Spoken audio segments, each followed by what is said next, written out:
Alhamdulillahi Rabbil Alamin, wa salatu wa salam ala Rasulillahi al-Amin. Assalamu alaikum wa rahmatullahi ta'ala wa barakatuh. Ambadou ambawfo, anaw badinke na balmake do Abubakar Yakub Dukure. Ani laydu min dawma kateme ambo laydu srade kan o laydu jumay. O de ka fo ko min wulembe Mali kono ni wati labayna kuma mun wulembe Mali kono. Islamaw ni ñewon ni wati labayna ka nyeshi wajulu ko ñewma.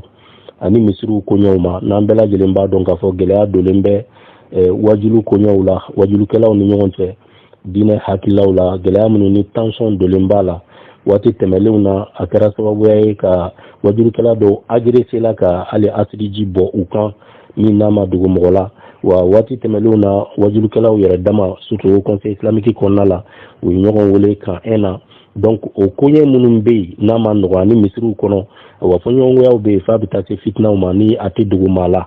o koye munum be ka fo ko be siga nyina bo chugumi aywa anyi laydu min da mo de ka fo akoyi anyina boli o yaw re ka hami foloy mais ambe sa ka nyina bo chugula mi na tike fitna e ko fe jamana kono tu o ti siga ke na amadayele islamé beki yere ya kono au conseil islamique bureau national aywa aka yere ko ingono aka teme u kasrafe au conseil islamique bureau national aka la teme aka démembrement no aka bureau to munumbe région ni fam bela jelena au kofe tomba baba munumbe ina fo limama ni ligma ni aywa amipi ni aywa ona groupement leader mo alo yona tom ina femu na nyon tomba baba ulu bela jelenka impliqué à la o de bara ke chugu nyuma ni hakilla beta hakilla min ka be sega tadi famoma ka ke sharia e do na taula pour que fitna kana wula ko fe ba fo anye fitna wulenye a chama la wati temelo na fa do kera so boy fanga temelo ku affaibli ka do yere bi pour que o ka bali o kana ke nini a ke chugu nyuma wa anko ambi jo joda de fanala pour que ni kuma min ka fo aka ko ke chugu la depuis ko indamne fo bi wo jodani o hakila min nanyo o fa kuina on dronte mais mawbe kan deme au conseil rekono kuina mais beta kuma fo bae parce que kuma manno o jodani o de no bobi kunya min baby suno adamene akumeka te mesra min fa okunta sra nyumai bela jele nyuyi alhamdulillah rabbil alamin o laydu kan ambo de kan donc an wolela au conseil islamique fait kunu no kumbera tratama le 31 mai hakila et en wolela John Nde wolela au conseil islamique fait au conseil islamique bureau national mabe kafara tomba baukan no imama almamuka tomba no amipiwe we anga tomfolowe foka ta se ligma uma no wajulu kala ka toyi kata se inafemma anga musuba munumbe dina kono luka tomba donc ni tomba ba be wolela ka au conseil bureau national wole kata sigi ko commission do kun sigi la au conseil kono ka barake wajulu koyi aywa abisega nyina bo chugumi misiri ko nyaw gela munumbe ni ko la abisega nyina bo ko commission e bara minke yana ka labo donc ni tomba bela jilen wala ka exposé tabalika pour que beki ka hakilla fo ala benga ke aka yana ka bo kenema pour que nana na bo fitna wore kana kala islamo ni yonche ni ayo sira tarabi o kunte ya damne la goy ni ayo sira tarabi ambaso alhamdulillah rabbil alamin ala nanga joda ananga kuma anyu ke ama kan reyo anya ke islamia demelli anya ke jamana demelli anya ke islamo de demelli parce que amba don akumeka ta chugumi na karati fitna de kumna wuli jamana kono iba fa nyona fitna wula chugumi wa amba don ka fo islamo fana kuntunu hakilla soro ko kono mimbe ke nimise wasaye uma akumesika ke sababu yayi kana ni kore islameton ni yonche ante minni ala fe donc o joda min ne ay kunu ni tomba en bela jelen wulela kata sigi kuinguna amba fa alhamdulillah wa anga la nyini ndore sabatili kuina mawo siga tasigi onye kuma fla drone ke kuina mawo siga tasigi anga kuma fla bema ka la men nyaga min tala nyaga min te siga do akono wa mati siga galon do akono o te siga ke au conseil mati sigo ke ma wore fana ti sigo ke kerefe mati sigo ke parce que galonta kono on m'a donné galoy tien doron de ba kono wa amprelendo akuma kelen ka defani tien ikira mama e nyefe parce que après vous de bambulo minti wuli donc ola on wolelen ka to kuma la ne rek be keneka parce que ni kuma na kula ka tasra nyuma ira o kira islamé famba ka hakilai jamana kono uyi apiye ki deme asraka o kɛra sababu ye ko in yɛrɛ bilala minɛn yɛrɛ a bɛ ka bila minɛn kɔnɔ Haut Conseil islamique kɔnɔ n'a fɔra ko baara dɔ kɛra o kan yan'a ka bɔ maaw ka to hakilila di a la n'i ta tɛ ko wɛrɛ i kan ka y'o kɛnɛ kan pour que ka t'i ka hakilila di n yera kɛnɛ kan bɛɛ b'o kalama wa tɔnba fɛn fɛn tun bɛ yen a kɛra bonya ye ani karama ye n'u ni ɲɔgɔn cɛ wa n ye nisɔndiya ye u la ka ɲɛsin an ye jɔyɔrɔ min fa ko in na olu ka taa impliquer ka se nin niveau ma ko in na alhamdulillah o sɔrɔla an ka jɔyɔrɔ fɛ sinon Haut Conseil maa ka ca koyi mais maa min kumana ko in na a ka dɔgɔ dɛ donc o kɛlen kunu Haut Conseil kɔnɔ maaw y'u ka hakililaw di ne yɛrɛ ye hakilila caman di min kan ka fara u ka hakilila kan an y'o f'u ye mais a nana se yɔrɔ dɔ la maa fila min tun bɛ ko in ɲɛfɛ kosɛbɛ Haut Conseil kɔnɔ o ye ayiwa Cheikh Ibrahim Kontaw n'o ye Haut Conseil yɛrɛ premier vice président ye ani imam Mohamed Traoré n'o ye Haut Conseil islamique hakilila deuxième ou troisième vice président n'o ye olu fila de tun bɛ ko in ɲɛfɛ kosɛbɛ kunu n'o ye débat in k'a diriger donc u nana ko bɛn kɛra hakilila mun kan u y'o bɔ k'o bin n tɛn'o bɛɛ fɔ maaw ye parce que o fɔdon ma se o fɔdon bɛ na mais n bɛ yɔrɔnin dɔ kɔri a kɔnɔ dɔrɔn a kun ye min ye n yɛrɛ b'o dɔn parce que pour que kow ka to a cogo la don nataw la commission ye baara kɛ donc degun ni min bɛ diinɛ kɔnɔ wajulu kɔnɔ ani misirikow kɔnɔ ayiwa Haut Conseil islamique ɲɛmaa nana n'a ye cogo min u tun bɛ fɛ ka dilan cogo min o de ye dɔrɔn ko minnu bɛ nɛnini na u ka kutubaw kɔnɔ ka fu siri o nɛniniw daw na fo faamaw ka yɔrɔ la n'a ma ɲɛ hali datuguli kɔ u ka minɛ k'u datugu ko in kun nana o cogo de la anw ka kuma de y'a to a bɔra o minɛn kɔnɔ ka na bila minɛn jumɛn kɔnɔ o de y'a ka lajɛ dɔrɔn nɛnini kuma mana kɛ dɔ bolo nin nɛnini ye dɔ bolo nin tɛ nɛnini ye mais mun yɛrɛ de bɛ ka o ko in provoquer mun de bɛ ka na ni tension ye mun de bɛ ka na ni gɛlɛya ye ayiwa wajulikɛlaw ni ɲɔgɔn cɛ kutubayɛlaw ni ɲɔgɔn cɛ o de ye ko in yɛrɛ base ye ko ka t'o de lajɛ an kun ka laɲini y'o de ye yanni an ka taa lajɛ maaw bɛ ka min fɔ fɔlɔ a bɛ ka fɔ kun jumɛn kama n'o ye maa kana dankari diinɛ ka kulomabaw la diinɛ jɔsen 5 o ka bonya ka karama ala ye jɔyɔrɔ min d'a ma kira ye jɔyɔrɔ min d'a ma sallallahu alaihi wasallam diinɛ kɔnɔ maa kana mago la Mali kɔnɔ u ka bonya ka karama n'o ye diinɛ jɔsen 5 ye limaniya jɔsenw u ka bonya k'u karama diinɛ ka hakilababaw o dɔw tara a ma caya o ye fitinin ta k'o sita kɔnɔ k'o bɛɛ lajɛlen ka bonya ka karama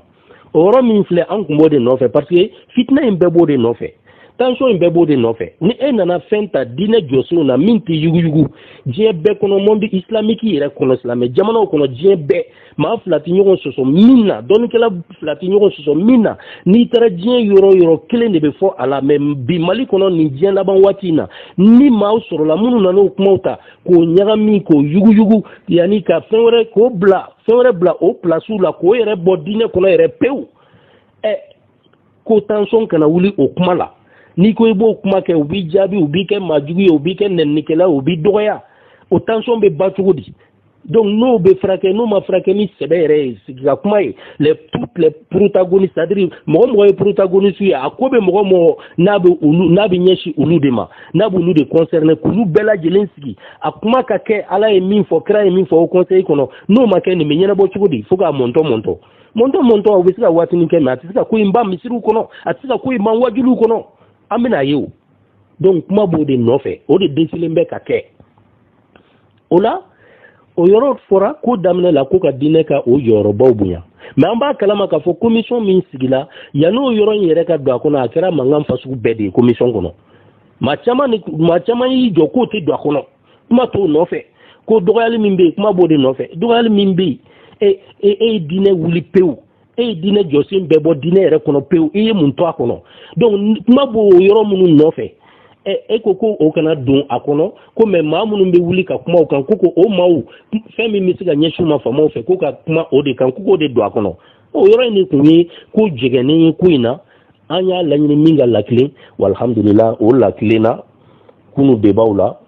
a daminɛna o de la maga kana kɛ diinɛ ka o ko ninnu na ko minnu sabatilen don diinɛ kɔnɔ ala fɛ kira sallallahu alaihi wasallam fɛ diinɛ dɔnnikɛla baw fɛ ni maa fila tɛ ɲɔgɔn sɔsɔ a la o kana wuli wajulikɛla fɛ Mali kɔnɔ o kana wuli o ko in kɔni gɛlɛyala maa caman ma mais a donna a kɔnɔ o y'anw ka jɔyɔrɔ belebeleba dɔ ye alhamdulillahi rabbil alamin mais yan'u ka tɛmɛ nyu nyininga nyentega korota ku nyininga ngo yoro do be o mado akono ngo dunde ni fitna mimbe na unyebala tension mimbe wajulu kala ni nyonche abini ngateme mali kunga fuka sekene manawla gela mimbe kumola o de islamaya yere dunkan ni ya meka foko abuna islamaya josun sabati ou bien josun duro abeta ko sabata kono mais islamaya yere mabe dun ibika islamaya ni kamire djebe kono djebe même les asiatiques Indonésie, Philippines et Pakistan, Afghanistan, Ibita Fambe, Arabu Jamana Be, États-Unis d'Amérique, Europe Jamana Be, Afrique Jamana Be, au Yereba et Dungo de Nimabi d'Islamia, au Bafa et de Kaka Kalimatu Shahada for nous, Ashara Allah, ilaha illallah, wa Ashara Muhammadan Rasulullah. Au début, il faut dire Fambe, mais au Lila Malikono Ninsan Labaina, côté. Ka fere bla place là an ni ma to folike ben o don ne ku mango mena o pano kuna kuma ire famba bodino yandu ne au conseil islamique ya kanga nyene bo ande sharia ya fo chugumi est ce que ni papier mbora au be ka bode ya sako ni kuma o kan ya tension kan ya fitna o kan ya est ce que no ta kono ka fo ka benke fendo kan aywa mɔgɔ bɛ doni min ye diinɛ kɔnɔ n'o t'a kɔnɔ est ce que a bɛna fitina ban parce que minnu ye fɛn wɛrɛ bila a nɔ la olu kelen de y'a bila a nɔ la diɲɛ bɛɛ kɔnɔ ni olu continuera ka o insister o kan fo tuma dɔw u b'a fɔ ni maa min ma o kɛ k'i ye kafiri de ye hali n'i ye kalima shahada fɔ mais n'i ma o kɛ i ye kafiri ye ni o bɛ continuer toujours dɔw bɛna dɔw b'a fɔ ko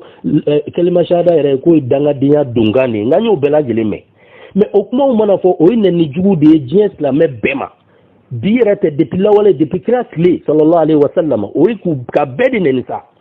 parce que al nitara kitabu kono itara aita filmu la kraka filmu bo filmu nun te film gansande u ba ta gafe sanu mo de kono ka yele maka ke filmu e pour que ka mau kala ala abita la ge fam beni mabe do islam ala ba o be kelima shahada de fo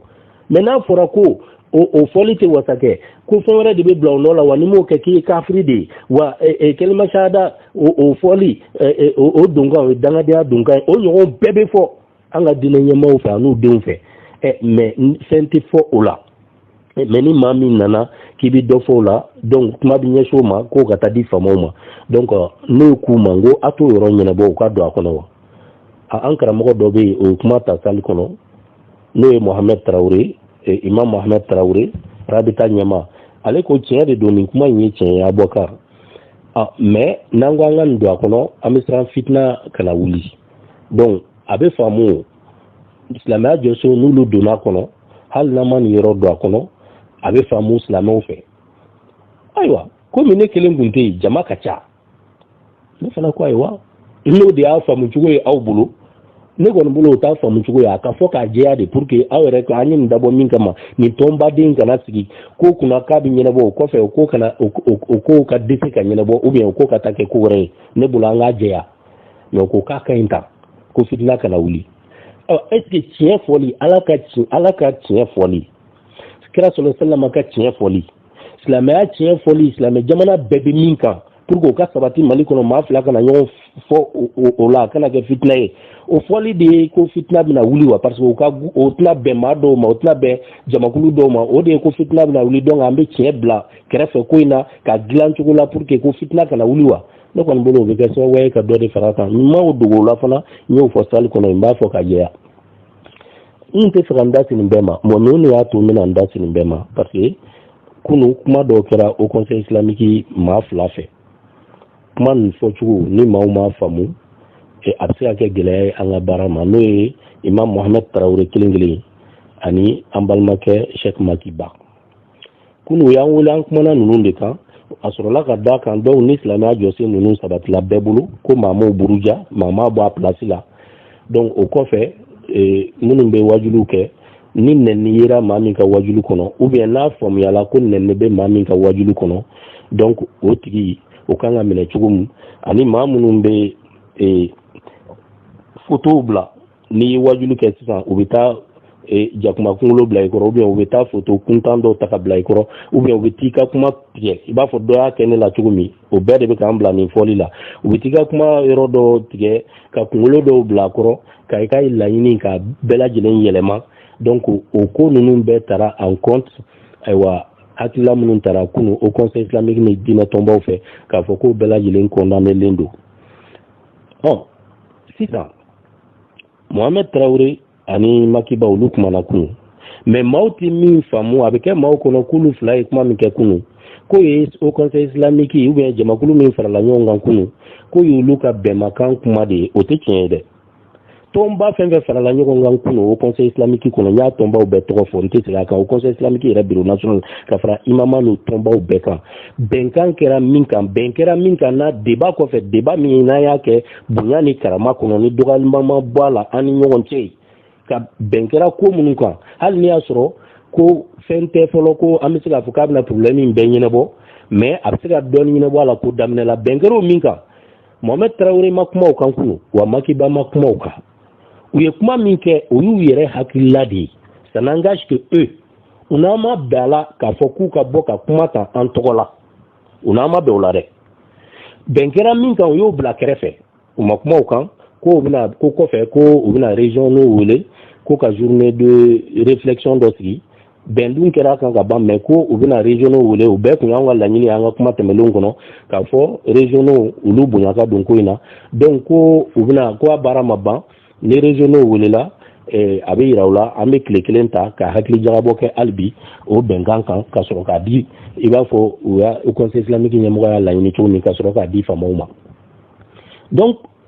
o kuma min kɛra Mohamed Traoré fɛ kunu ani Makiba au conseil islamique a t'an engagé jama minnu sigila salle kɔnɔ kunu a t'an engagé min kuma engagé o ye bɛn kɛra min kan ni u m'o fɔ maaw ye n'u y'a bila kɛrɛfɛ ni n ye dɔɔnin fɔ aw ye a kɔnɔna kuma la ma yamaruya k'a bɛɛ fɔ a ye n tɛ se k'a bɛɛ fɔ aw ye mais nin ye kuma latɛmɛ de ye n bɛ se k'a fɔ déclaration min kɛra kunu ni maaw bɛ se ka tɛgɛ sigi o kan ko conseil b'i yɛrɛ ye o la o ye au conseil secrétaire général ka déclaration ye lui le responsable vraiment docteur Djamoutani Mamadou Djamoutani a ye taa téléjournal lajɛ ale ye déclaration min kɛ en français ale o de bɛ se ka jate minɛ i b'a fɔ kunu au conseil islamique ka déclaration officielle o de y'a to fɛn min ye officiel ye téléjournal b'o de bɔ o de y'a to téléjournal ma olu mɔgɔ fila n'o ye Mohamed Traoré ni Makiba ka bamanankanba ninnu n'u y'a fɔ ka yɛrɛ lajɛya caman k'a la téléjournal m'o bɔ mais officiellement sur la téléjournal ye Mamadou Djamoutani de ka déclaration bɔ bonya b'a kɔnɔ karama b'a kɔnɔ ko in a ma bɔ a minɛn kɔnɔ a y'a fɔ a fɔcogo la maaw bɛ se ka t'o lajɛ mais ni Makiba kumana cogo min o y'u yɛrɛ ka ko de ye o to conseil islamique ka ko ye ni kuma dɔw Makiba b'a jira k'a fɔ kuma caman kɛra réseaux sociaux kan ko in na o dun b'an bali an ka baara la mais bon nin de ye problème ye au conseil kɔnɔ est ce que kuma minnu kɛra a fɔra ko baara in bɛna bali de wa n'i y'o fɔ k'o nɔgɔ b'o la n ko k'o kuma in dabila u bɛ k'o min kɛ ka essayer ka silamɛw tromper i b'a fɔ maa minnu bɛ ka kuma k'u bɛ fɛ ka baara in bali u k'o to yen parce que o maaw b'o baara in na depuis san caman wa an bɛɛ ko f'a ka kɛ mais an bɛ fɛ a ka kɛ ka ɲɛ de a ka bila minɛn kɔnɔ olu tun bɛ fɛ ka bɔ minɛn min kɔnɔ donc u k'o kuma ninnu dabila k'a fɔ k'o maaw bali baara la n ko bɛɛ de taara baara in kɛ ne yɛrɛ tun bɛ baara in kɛyɔrɔ la wa n ye n ka hakilaw da la n ka hakilila dɔw fana taara en compte mais a bɛɛ ma ta dɔw bilala maa wɛrɛw fana ka caman tun bɛ yen minnu ma nimisi wasa sɔrɔ hali bi ko in na u ka hakilila dɔw taara dɔw bilala u tun tɛ fɛ vraiment a ka kɛ ten fo an balima dɔw wulila salle kɔnɔ k'a jira k'a fɔ bon hakilila dɔw bɛ ka bila kɛrɛfɛ hakilabaw de don donc o fana ka noter ka bila u k'o fana fɔ mɔgɔw ye k'a fɔ mɔgɔ caman fana ye nin hakilaw fɔ mais an ma se k'a ta ka da nin kun kan munna o t'o fɔ u k'o fɔ n ko maa sɔrɔla salle kɔnɔ minnu ko k'o noter donc Mohamed Traoré fana ka kuma fɔcogo la ayiwa kuma minnu fɔra réseaux sociaux kan tiɲɛ t'a caman na aw kana lamɛnli kɛ kɛrɛfɛyɔrɔw la a ye anw de lamɛn ayiwa au conseil anw de y'a ɲɛmaaw ye ni kuma minnu bɔra yan mais n'i y'a ye e bɛ bɔ ka yɛrɛ lajɛba kɛ ko papier ma da aw ma Mohamed Traoré papier ma di anw ma ko in na ayiwa o kuma minnu kun fɔra réseaux sociaux kan o tɛ tiɲɛ ye tiɲɛ t'o la a ye kɛrɛfɛ lamɛnli dabila mais ni mɔgɔ yɛrɛ sigalen t'i yɛrɛ la yɛrɛ lajɛba kun ye jumɛn ye de parce que ne ye n ka kuma bɛɛ kɛ ne m'a fɔ n ko papier dira aw ma o a bɛ se ka kɛ mɔgɔ wɛrɛw y'a fɔ mais est ce que a sera ko aw ka taa ko in bɛɛ yɛlɛma n'i y'a sɔrɔ ko wɛrɛ tɛ yen k'a b'o ɲɛsin o ma wa est ce que o yɛrɛ ye nafa ye ko in na wa min fɔra aw ye k'a fɔ papier bɛ yen n'a ma di e ma bana mais e kɔni b'a dɔn k'a fɔ papier bɛ yen e tɛ se k'o sɔsɔ n bɛna o prévu de diya maliyɛn bɛɛ la bi pour que kuma in ka ban kuma wɛrɛ tɛna kɛ ko in kɔfɛ tugun papier bɛ yen wa o conseil islamique karamɔgɔw dɔw de bɛ yen minnu welela ministère fɛ n'o ye ministère des affaires religieuses et de culte min bɛ ka diinɛ ko ɲɛnabɔ ka taa n'olu de ye ka ko in bɛɛ dilan k'a bɛ kɛ sariya ye fana misiriw ko ɲɛ b'a kɔnɔ wajuliw ko ɲɛ b'a kɔnɔ kutuba yɛlɛlaw ko kuma gɛlɛman min bɛ bɔ o da bi ka ɲɛsin ɲɔgɔn ma o ko ɲɛw bɛɛ lajɛlen b'a kɔnɔ n y'a ye ɲɛ na de ka sɔrɔ k'a bila ka taa kuluba papier taara kuluba mais ka sɔrɔ a ma tɛmɛ au conseil islamique bureau national ka sira de fɛ ne ye nin de fɔ nin jɛlen don aw bɛ fɛ ka nin min datugu ni kuma wɛrɛw ye min ma laɲini aw fɛ o tɛ se ka kɛ o an y'o fɔ aw ye o ne e na o tuma o dunna n'aw ye tiɲɛ yira an bɛ tugu tiɲɛ kɔ mais n'aw nana fɛn yira min ni tiɲɛ bɔlen don tiɲɛ tɛ ɲagamu b'a la an bɛ bɔ k'a tiɲɛ fɔ diɲɛ bɛɛ lajɛlen b'a mɛn bonya ni karaba kɔnɔ ka tila ka prévu di prévu min tɛ wuli aw tɛ se ka wuli maa wɛrɛ tɛ se ka wuli min n'o prévu de di bi kuma yɛrɛ tɛ kɛ ko in na min kɔfɛ tugun fo n'i y'a sɔrɔ maa min bɛ ko wɛrɛ kɔ dɛ min n'o prévu de di maliyɛn bɛɛ ma bi silamɛ tɔn bɛɛ ma bi silamɛ tiɲɛ ɲinina bɛɛ lajɛlen ma bi k'a ko ban pewu ma mɔntɔ bɛ dabila a bɛ dabila o conseil kɔnɔ a bɛ dabila yɔrɔ wɛrɛ n tɛna n da don détail bɛɛ la sinon degun min bɛ o conseil kɔnɔ bi a ka ca koyi le problème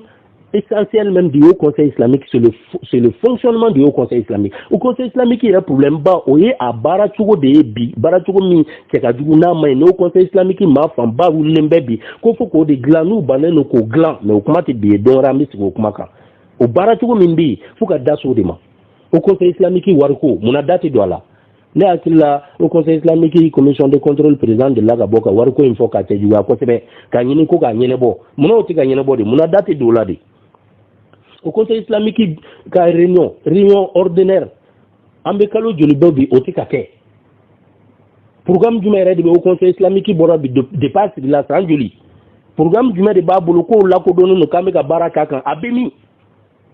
ni ko ni min wulila faamaw fan fɛ ni ko dɔw la dɔrɔn an bɛ ɲɛsin o de ma o de y'an ka baara bɛɛ ye a bɛ se ka dan o ma wa wa k'a ko kɛ kilanko de ye ka commissionin dɔw sigi o conseil kɔnɔ yaasa bureau national kana fanga sɔrɔ ka bureau national dabɔ a ko bɛɛ la ni maa min ka d'an ye commission de transition dɛ k'o kɛ politiki ko ye maa min ka d'aw ye o bɛ ta ka bila o kɔnɔ commission de santé dɛ commissionninw sigi aw yɛrɛ bɛ fɛ maa minnu da ka don k'o la dɔrɔn k'olu ta k'o bila o kɔnɔ ka o conseil bureau national affaibli k'a fanga ban ka maa dɔw kɛ den kɛrɛfɛ a kɔnɔ pewu k'o de bɛ yen a fɔra k'o de ɲɛnabɔ a sɛbɛn bɛ k'o ɲɛnabɔ o prévu b'an bolo ba n'a si don ni kuma sɔrɔ o ma don min an b'o fana kuma kɛ mais ne ka kuma t'o kan bi an k'o to yen donc n balimaw n bɛna kuma surunya nin yɔrɔ la ka tiɲɛ bange aw ye kuma caman ka dabila Mohamed Traoré kumalen nin kuma cogo la au conseil islamique yɛrɛ ɲɛmaaba dɔ bɛ yen o ka maaw taara o kuma ta sa ka ne ka kumakan dɔ ta k'o fila ka video monter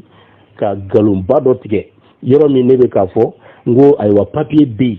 wa papier in a taara conseil des ministres la n'a bɔra yen a bɛ taa CNT la k'o parti ta Mohamed Traoré bɛ k'a fɔ yɔrɔ min papier mana d'an ma ko in na nin y'an sigi ko fɔlɔ de ye wa faama ma fɛn d'an ma ani faama ma bɛn fɛn kan nin na k'o parti fila monter ɲɔgɔn na k'o cari fan bɛɛ k'a y'a ye Abubakar Yakubu Dukure ka nkalon jɔra a la parce que u y'a sɔrɔ Mohamed Traoré kumacogo de la kumacogo min jɛlen tɛ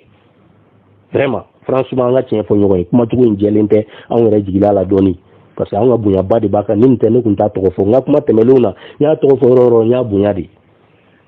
o cɛkɔrɔba damadama bɛ o conseil kɔnɔ ka baara kɛcogo a bɛ waatinin bɔ nimisiwasa t'a la dɛ hali u yɛrɛ ka tɔndenw u jigilen b'u la dugu kɔnɔ bi an tɛ don o bɛɛ la mais u ka sabari dɔrɔn fɛn wɛrɛ ma ɲini u fɛ baaraw ka kɛ tilennenya kan ka bila minɛnw kɔnɔ a banna mais u kana an bila kuma la kuma min vraiment an ka bonya b'u kan parce que u ye jɔyɔrɔw fa diinɛ kɔnɔ u ye jɔyɔrɔbaw ta mais olu yɛrɛ âge bɛ yɔrɔ min na bi sɛgɛnw bɛ yen banaw fɛn caman bɛ yen ala ka sijan ni kɛnɛya d'u ma mais u fana kan ka sabari ten bi sa u k'a to vraiment ko ninnu denmisɛnw vraiment u ka lafiya ko ninnu kɔnɔ ten voilà o de laɲininen bɛ u fɛ an tɛ fɛ k'an da se ko dɔw ma mais u fana u ka sabari u b'a dɔn an ka bonya b'u kan u bɛɛ b'o dɔn mais u ka sabari o de ka ɲi ko in kɔnɔ quoi donc n bɛ fɛ k'o yɔrɔ de fɔ ka ne ka kumaw ni Mohamed Traoré ka kumaw ta k'o ɲagami k'o video ci mɔgɔw ma nin bɛɛ a fɔra o de y'a to n ko aw ma n ko papier min bɛ ka dilan ni faamaw ye baara kɛ n'a ye ni sɛbɛn ye min kalaw ye wallahi o conseil islamique ɲɛma a n'a ka maaw olu fɔlɔ de bɛ minɛ ko in na fɔlɔ hali n bɛ ka min fɔ ta olu de ka baara don nkalon fabriqué nkalon min i b'a dɔn a tiɲɛ bɛ se ka bange donc n bɛ kuma surunya nin yɔrɔ la tiɲɛ min an bɛna bange n ka kuma laban na n'ala sɔnna ma ni maa ma ye kuma wɛrɛ fɔ o kɔfɛ maliyɛnw a ye tigɛ a tigi la a tigi kɛra o conseil islamique maa ye o a kɛra maa wɛrɛ ye a ye tigɛ a la parce que preuve min n'a ti wuli an ye o video sɔrɔ an bɛn'o de tugu nin na bɛɛ lajɛlen k'a lajɛ video in tɛ dɔwɛrɛ yira a bɛ ne ka kuma de sabati ni kuma min fɔ n ko papier bɛ yen ko in na wa papier ministère de y'a dilan n'o ye diinɛ minisiriso ye n'a bɛ wajulu ko kunna a bɛ misiriw kɔɲɔw kunna hali u bɛ ka min fɔ ko dɔw bɛ nɛnini kɛ kutuba dɔw bɛ a fɔ cogow man ɲi juguyaw b'a kɔnɔ ayiwa dɔgɔyaliw b'a kɔnɔ o bɛɛ bɛ o projet in kɔnɔ a dilannen don fana ka ban wa u ye karamɔgɔ dɔw de wele o conseil islamique maa dɔw b'a la tɔn wɛrɛ maa dɔw b'a la k'olu de wele cogoya dɔw la clandestinement n b'a fɔ ten n tɛ siran n tɛ yira k'a fɔ cogo parce que o de don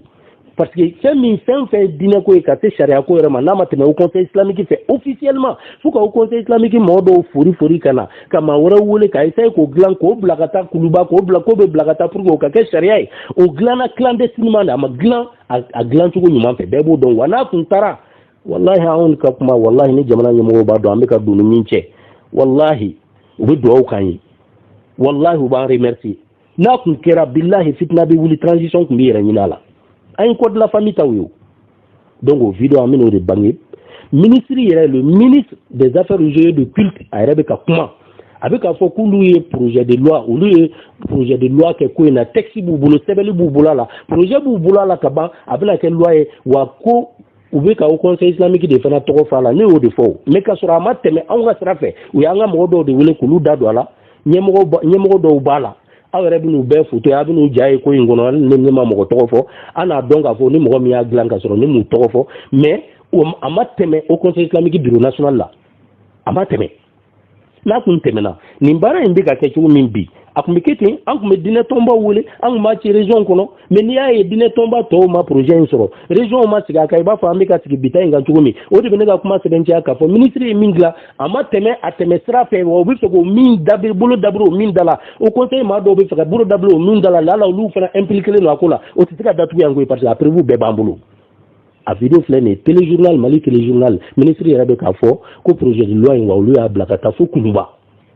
o bɛ taa cogo di ka sɔrɔ a ma tɛmɛ nin tɛmɛ siraw fɛ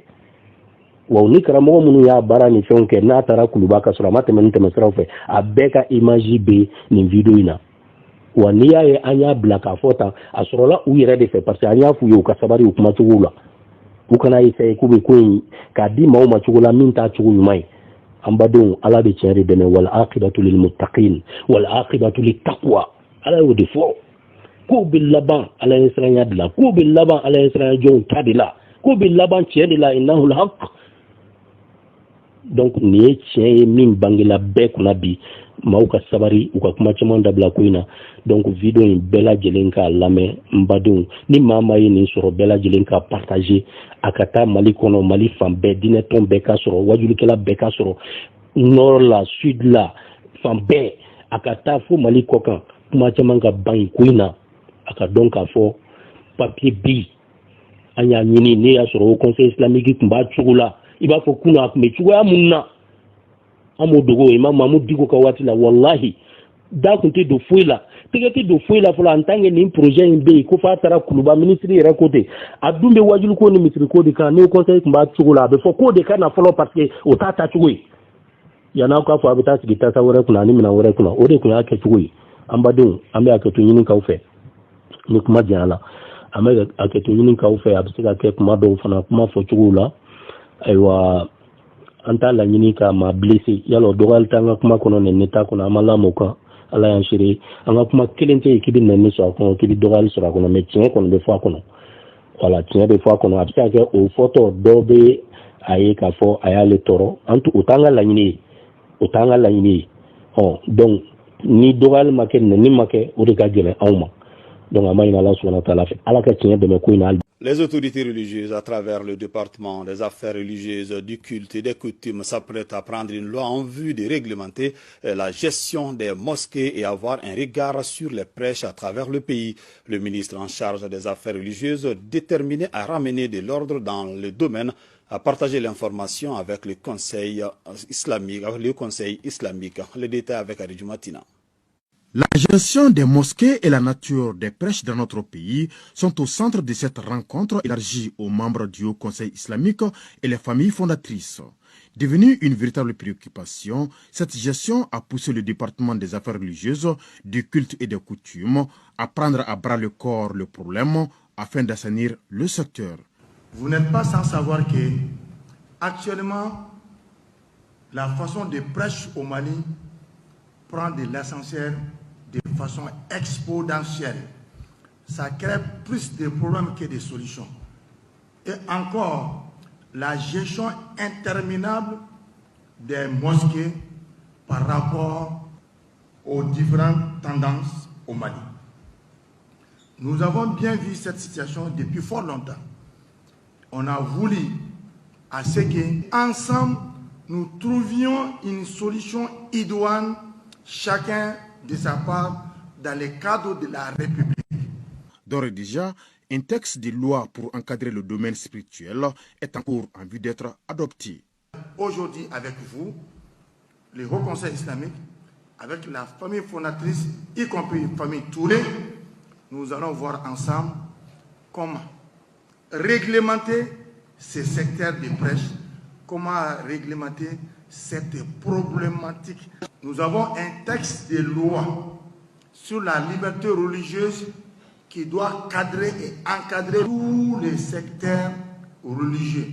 chrétiens, non chrétiens, musulmans et autres.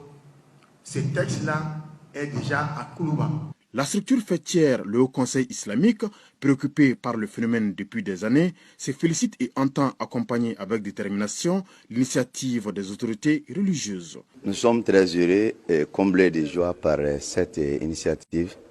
prise par le ministère des Affaires religieuses. En tant que le Haut Conseil islamique, la structure chapeau des associations islamiques est la structure qui est la première responsable